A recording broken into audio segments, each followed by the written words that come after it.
The stone floor beneath Aura Proudfoot's boots wasn't just cold, it was vibrating with the prelude to death.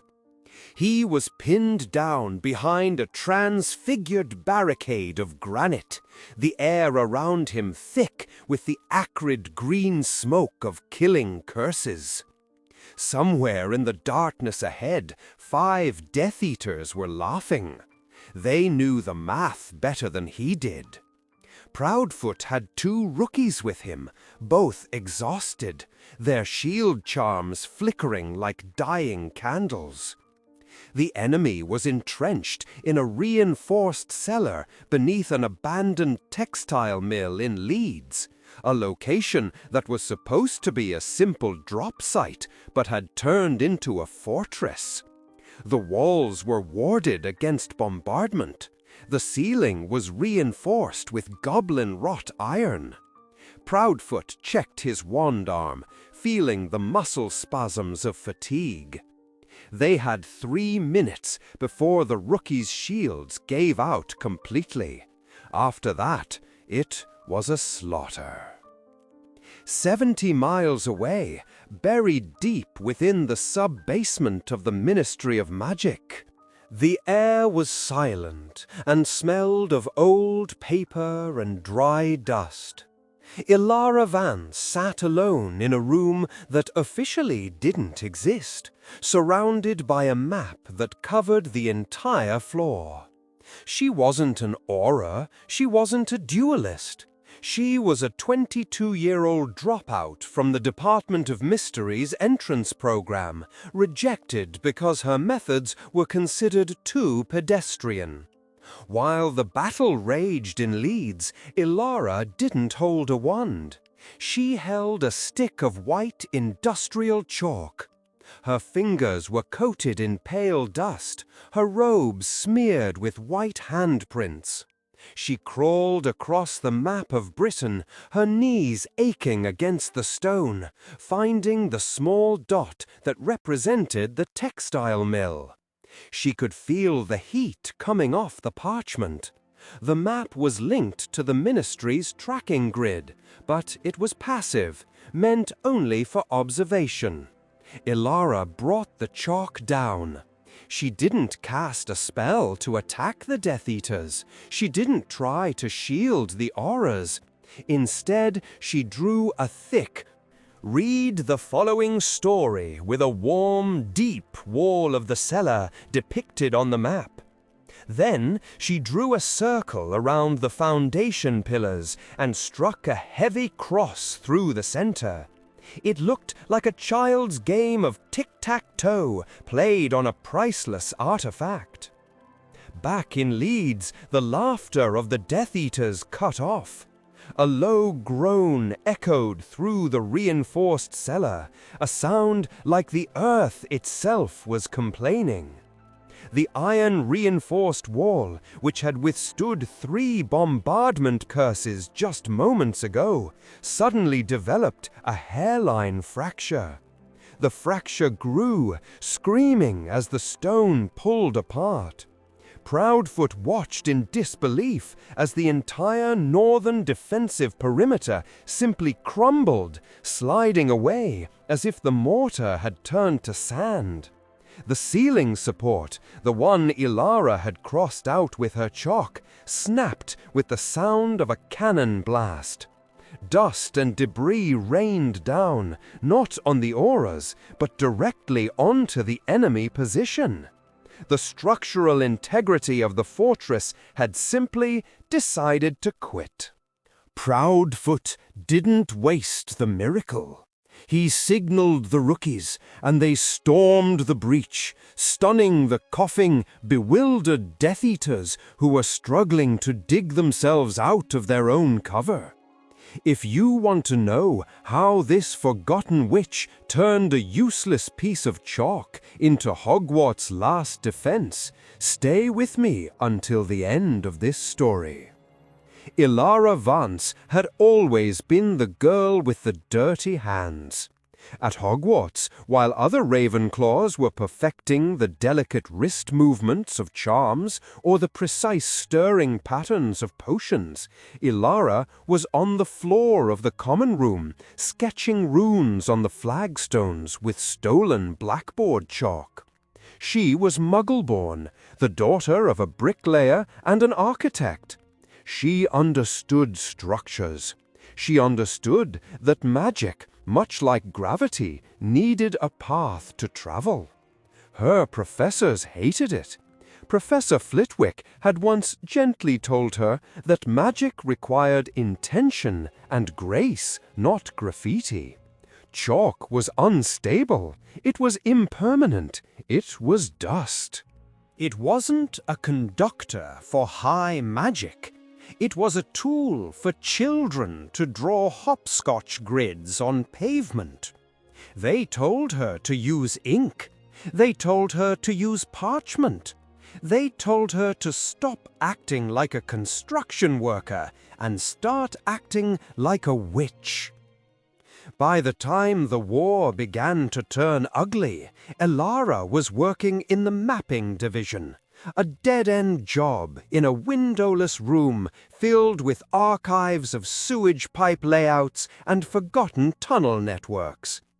It was punishment for her lack of elegance, a place to put a witch who had plenty of raw power but no finesse.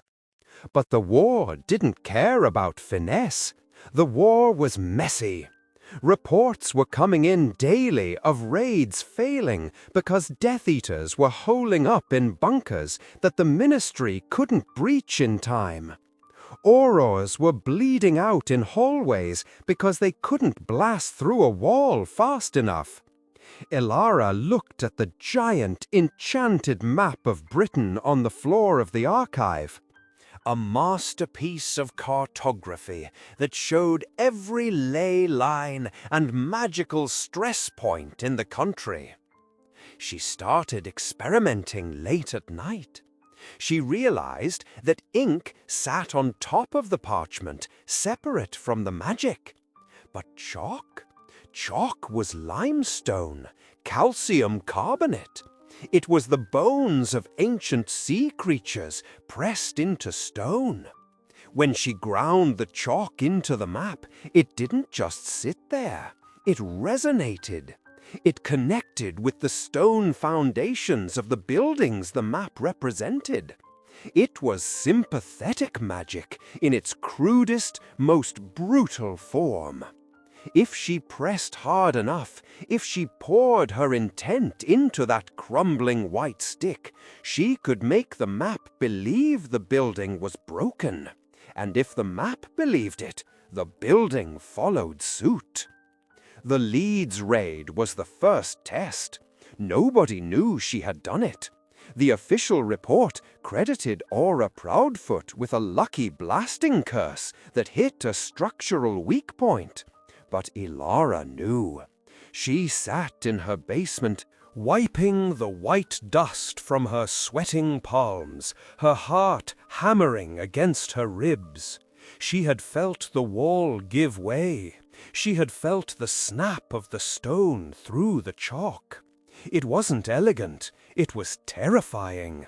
She was reaching out across 70 miles and putting her thumb on the scale of physics. 2 weeks later, the demand for structural breaches increased. The Death Eaters were getting smarter, reinforcing their safe houses with dark wards that absorbed magical energy. A standard reductor curse would just bounce off. The auras were frustrated. The casualty lists were growing. Ilara stopped going home. She slept on a cot in the corner of the map room. Her uniform was permanently stained white. She began to request specific intelligence. Floor plans, architectural styles, the age of the brickwork. When a raid was scheduled for a manor in Wiltshire, Ilara was ready. The target was a cellar used for interrogation. The intelligence said there were 6 hostages inside and a dozen guards. The walls were lined with lead and dragon bone to prevent magical detection and entry. The tactical assessment gave the raid a 20% chance of success. The auras were going to try to blow the door, which would likely trigger a contingency curse and kill the hostages. Ilara studied the map. She saw the layout of the manor. She saw the underground stream that ran beneath the foundations, a detail the Death Eaters had ignored. She didn't attack the door. She attacked the ground. With a piece of blue chalk, this time denser, harder, she began to shade in the area surrounding the cellar on the map.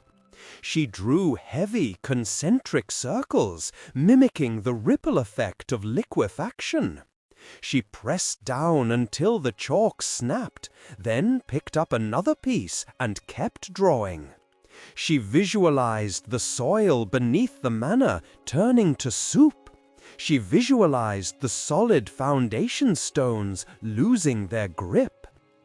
On the ground in Wiltshire, the Aura's team leader was counting down from 5 to blow the door. At 3, the ground lurched. It wasn't an explosion. It was a slide.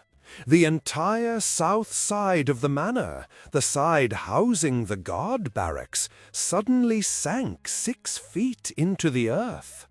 The lead-lined walls twisted and buckled, popping the door frame open like a cork from a bottle. The wards shorted out as the geometry of the room collapsed. The Death Eaters lost their footing, sliding down the tilting floor, their aim ruined, their concentration broken. The auras breached without resistance. They stunned the disoriented guards and pulled the hostages out before the rest of the wing settled into the mud. Success rates for raids jumped 30%, 50%. The ministry tacticians were baffled. They started talking about a new, secret weapon developed by the Department of Mysteries. They whispered about a rogue Juromancer helping the cause. Down in the basement, Ilara just opened another box of chalk. She was tired. The magic took a physical toll. Every time she forced a structure to fail, she felt the strain in her own bones. Her joints ached. Her hands were raw and blistered from the friction of the chalk against the rough parchment. But she kept drawing. If this forgotten legend of Hogwarts is already touching your heart and you'd like to help keep these stories alive, you can support the channel by clicking the thanks button below the video. Every little bit helps me continue bringing you more hidden tales of courage and magic. The turning point came in November.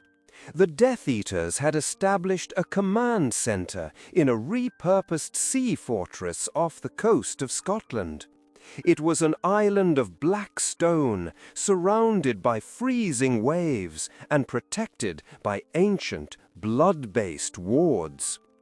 Intelligence confirmed that high-ranking lieutenants were meeting there to plan a synchronized strike on Hogsmeade. This wasn't a raid, it was a siege. The Ministry sent 40 Oros. The Death Eaters had nearly 100 wands waiting for them. Plus the fortress itself, which was essentially a weaponized island. Ilara stared at the map. The sea fortress was a jagged black stain on the parchment. The wards were so heavy, they made the air in the map room taste metallic. She knew the Oros were flying into a trap. The fortress had anti-apparition jinxes extending 3 miles out. They would have to approach by broom or boat, exposed to sniper fire the entire way. The battle began at midnight. Ilara could feel it instantly. The map flared with light as spells began to fly. She saw the small lights of the aurors blinking out one by one. They were being picked off before they could even reach the walls. The fortress was too strong. The stone was too thick. She tried to find a weak point, sketching frantically with her chalk, trying to crumble a tower or breach a gate. Nothing happened. The chalk just skittered over the surface. The wards were holding the physical structure together against her influence. She watched, helpless. As the aura line broke, the retreat signal was given, but they were cut off. They were pinned against the rocky shoreline, trapped between the sea and the fortress walls, with killing curses raining down on them. Ilara looked at the box of chalk. She had white, blue, yellow. None of it was working. The fortress was distinct from the earth, isolated by the magic. Then she remembered her father. He used to tell her that stone has a memory, but water has a will. The fortress sat on rock, but the rock sat in the sea.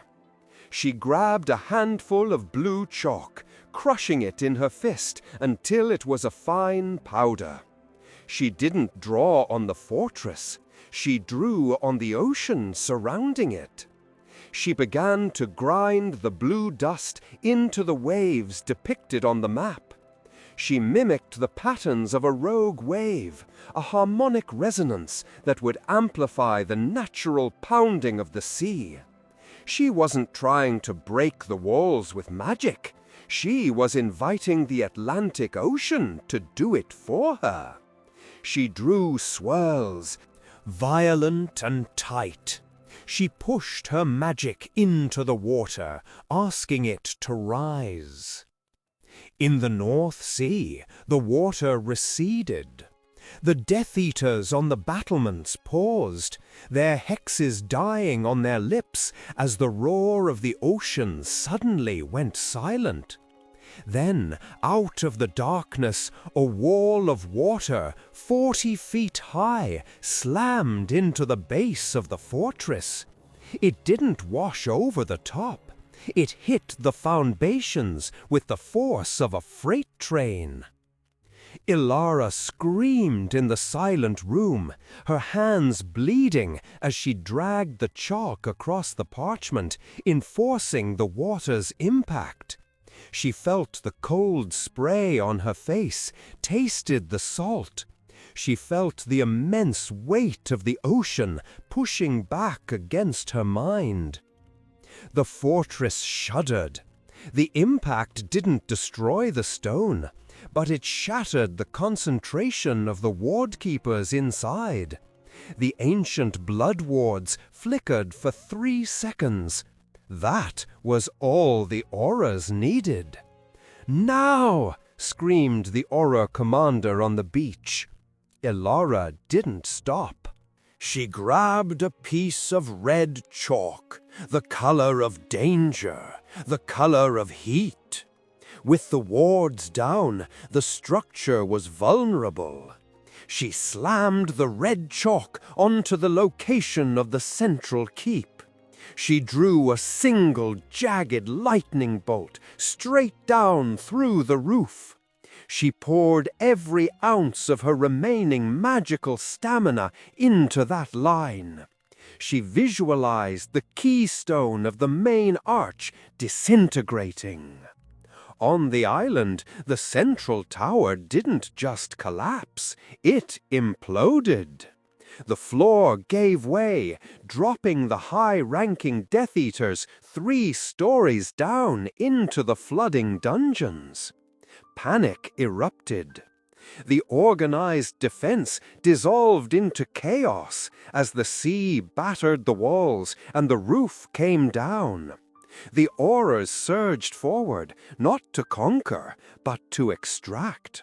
They grabbed their wounded and apparated away the second the anti-apparition jinxes fell along with the tower.